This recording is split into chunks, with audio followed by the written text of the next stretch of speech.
안녕하세요. 대기업에서 자동차 산업과 2차 전지를 담당하고 있는 멘토 한중입니다. 자, 이번 영상에서 엔캠 함께 보도록 할 건데, 최근 2거래일 동안 하락세를 이어왔다가 오늘 강한 상승세를 보이면서 약 20% 정도의 상승을 보였습니다. 그래서 추가적인 신고가 갱신을 할 수 있는 위치까지 올라와 있는 상황이고요. 다음 주가 굉장히 기대가 되는 흐름을 보여주고 있습니다. 자, 엔캠 왜 이렇게 수급을 강하게 받고 있는지, 그리고 현재 수급은 과연 어떻게 들어왔는지에 대해서 제가 명명백백히 밝혀서 말씀을 드리도록 하겠습니다.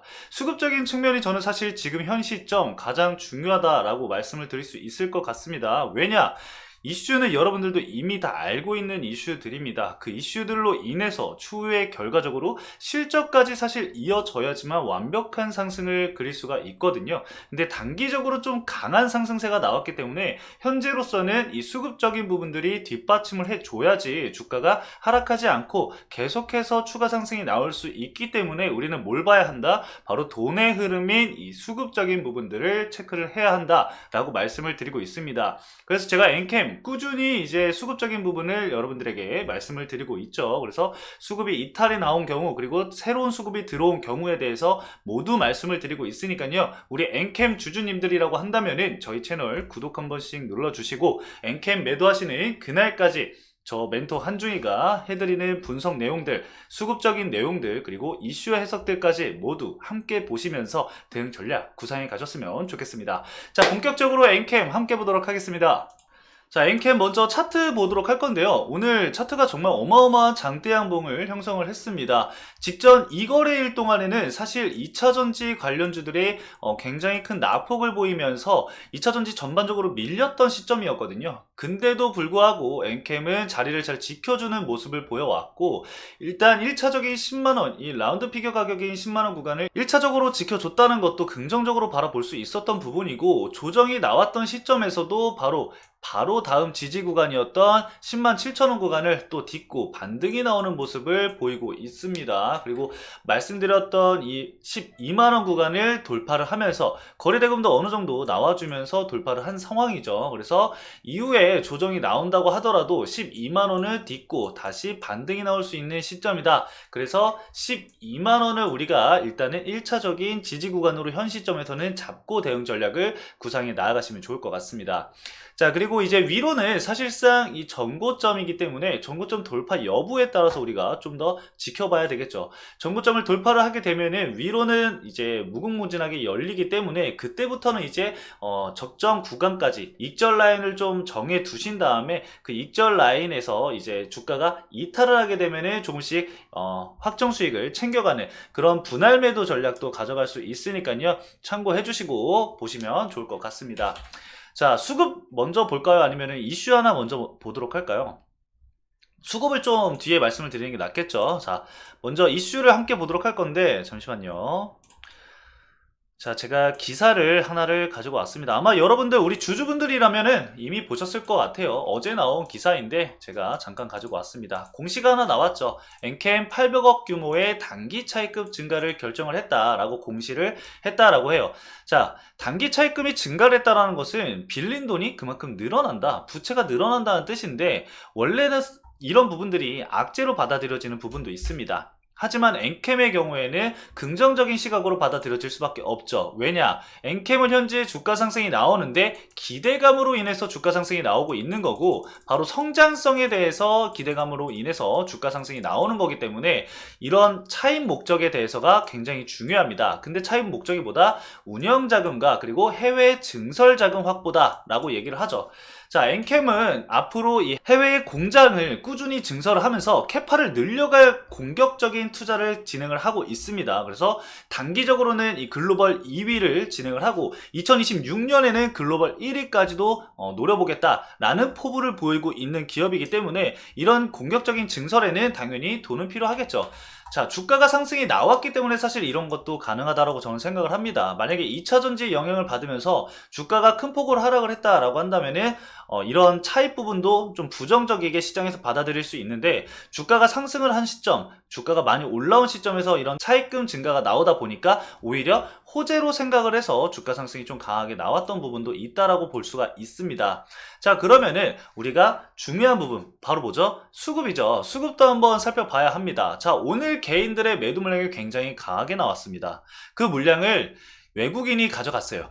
이틀 전에 이제 외국인에서 매도 물량이 나왔다. 1차적인 메이저 수급이었던 JP모건에서 매도 물량이 1차적으로 나왔었고, 그리고 외국인 물량이 일부 나왔었는데, 바로 그 물량을 다시 오늘 이 개인들의 물량을 좀 뺏어가는 흐름이 나왔습니다. 그래서 20만 주 좀 넘게 매수 물량이 좀 들어왔는데, 외국인이 결국에는 주가 상승을 견인을 했다라고 봐도 좀 무방할 것 같습니다. 자, 그러면 어디서 들어왔느냐? 바로 JP모건 서울이죠. 여러분들도 이제 거래원은 기본적으로 보실 수 있을 거다라고 생각을 합니다.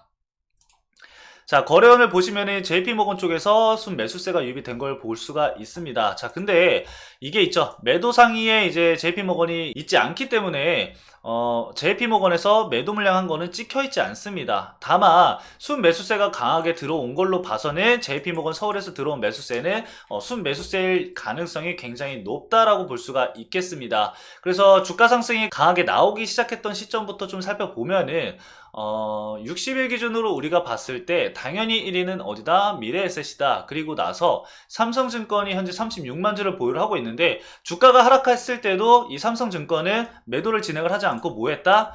꾸준히 추가적으로 매수세를 유입을 했다. 그래서 제가 엔캠 과거에 주가락이 나왔을 때도 메이저 수급 이탈하지 않았다. 그래서 자리를 지켜주는 지가 굉장히 중요하다라고 말씀을 드려왔었는데, 역시나 메이저 수급이 이탈하지 않고 꾸준히 더 큰 매수세를 유입한 모습을 보이고 있는 상황입니다. 자, 세 번째는 키움증권, 우리 개인 투자자분들의 수급이죠. 패스하겠습니다. JP모건은 오늘 추가적인 매수세가 13만 주 정도 들어오면서 현재 순매수세, 누적 순매수세가 21만 주 정도를 현재 보유를 하고 있는 상황입니다. 그래서 굉장히 긍정적으로 볼 수 있는 수급이 들어왔다라고 볼 수가 있겠고요. 그 다음이 모건스탠리가 또 보유를 하고 있는데, 단기적인 차익 실현은 있긴 있었습니다. 모건스탠리가 이제 거의 한 10만 주 정도의 매도 물량이 있었는데, 그걸 이제 다시 매도를 진행을 하지 않고 아직까지도 19만 주 정도를 그대로 보유를 하고 있는 것을 확인을 할 수가 있습니다. 자, 그리고 이제 여섯 번째는 이제 신한투자증권인데, 신한투자증권도 이제 23만 주를 원래 보유를 하고 있었다가 주가가 하락하는 시점에서 일부 차익 실현을 진행을 했던 증권사이긴 합니다. 근데 추가적인 매수세가 오늘 다시금 좀 유입이 됐어요. 하지만 이 신한투자증권 같은 경우는 이전 차트를 봤을 때, 이전 내역을 봤을 때 매도 물량, 단기 차익 실현 물량이 출회가 됐던 이력이 있기 때문에 이번에 들어왔던 수급도 이 장기적인 부분보다는 단기적인 매매 목적으로 들어온 자금일 가능성이 굉장히 높다라고 볼 수가 있습니다. 그래서 신한투자증권은 제외를 하도록 하겠습니다. 자, 교보증권은 현재 15만 주를 보유를 하고 있는데, 교보증권 같은 경우도 꾸준히 매수세를 유입을 하면서 매도를 진행을 하지 않고 있었기 때문에 메이저 수급 축에 껴놓고 우리가 체크를 좀 해주시면 좋을 것 같아요. 자, 그래서 좀 정리를 해보면은 삼성증권의 36만 주, 그리고 JP모건의 21만 주, 그리고 모건스탠리의 약 20만 주, 그리고 교보증권의 15만 주, UBS증권의 15만 주 정도, 이렇게 해서 여러분들 체크를 앞으로 좀 해주시면 좋을 것 같아요.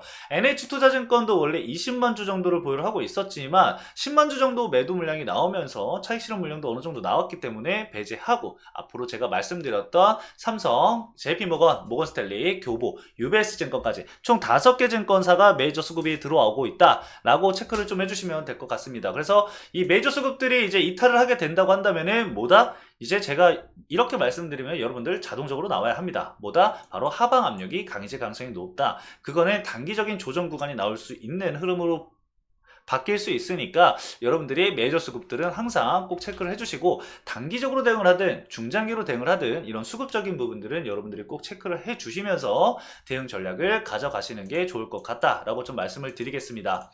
자, 그리고 좀 좋은 소식이 있죠. 제가 메이데이에서, 저희 채널 컨텐츠에서 이제 메이데이라는 컨텐츠가 있는데, 그 컨텐츠에서 제가 엔캠을 1월 4일날 이제 탑픽으로 뽑았던 종목이거든요. 근데 이제 어느덧 이 수익률이 67%를 돌파를 했습니다. 제가 67% 수익률을 돌파를 하면서 저희가 그 탑픽 종목이 20% 이상 상승하면은 별을 받거든요. 제가 한번 보여드릴게요.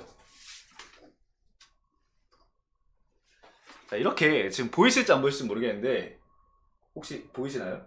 이렇게 별을 봤습니다. 그래서 제가 메이데이에서는 이렇게 별을 이렇게 차고 나오니까요. 여러분들 제가 또 이 엔캠으로 이제 좋은 별을 받았으니까 여러분들도 이 엔캠으로 좋은 수익을 가져가시길 바라겠습니다. 그래서 여러분들이 좋은 가격대에서 수익을 보실 수 있도록 제가 이런 수급적인 부분들 그리고 이슈적인 부분들 차트적인 부분들 이런 부분들을 끝까지 추적해서 수급적인 부분들을 여러분들에게 말씀을 드릴 거니까요. 이걸 토대로 대응 전략을 구상을 하시면서 좋은 가격대 매도를 진행하실 수 있게 되셨길 바라겠습니다. 자, 엔캠 오늘 여기까지 좀 말씀을 드리면서 저는 다음 주 월요일 날 엔캠 더 많은 내용과 퀄리티 높은 영상으로 찾아뵙도록 하겠습니다. 오늘도 시청해주신 여러분들 너무나도 감사드리고요. 저희 채널 구독과 좋아요 한 번씩 부탁드리도록 하겠습니다. 감사합니다.